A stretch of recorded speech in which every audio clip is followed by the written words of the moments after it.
Destroy him, my robots.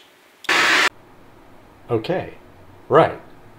So this week, or at least in the past week, a few days ago, a robot apparently ran over a child in a mall. It was a K5 Knightscope robot, designed for security purposes.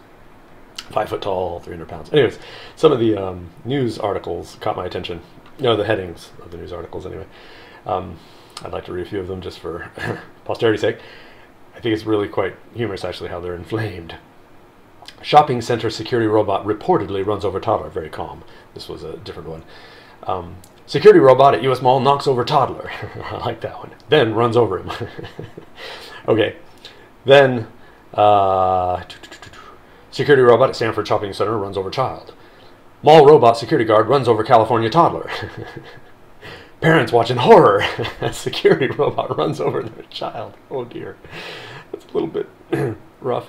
So some of them are a little bit more inflammatory than others, but I find them kind of humorous. But what does catch my attention is that the media is using this as an example to, well, you know, over sensationalizing it. Of course, the child wasn't seriously injured, but it does set a precedent for fear. People are like, oh no, children and robots, oh dear, whatever. So I'm beginning to think that what we're going to have to be is a little bit more responsible. The robotic creators, we're going to have to be a little bit more responsible than we should have to be, really.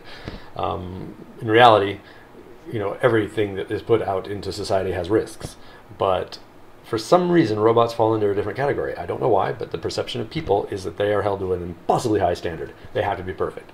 They can't hurt a child, otherwise woe is us, all society is all going to crumble into ruin if we allow these things onto the streets.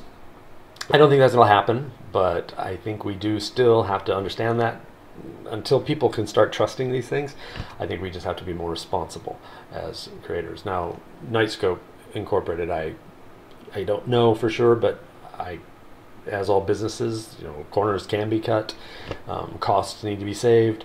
So perhaps the sensing technology wasn't as advanced as it should be, could be, whatever. I don't know. I can't judge that because I don't know the specs of the robot or what happened. They called it a freak accident, so it could just be outside of the scope of the design. I don't know. But anyways, I think it is important for us to be more responsible as robot developers, designers, so that we can address the concerns, the fears of the public, which they, in my opinion, are horribly unrealistic. But that's just what we have to deal with, unfortunately. So, responsibility!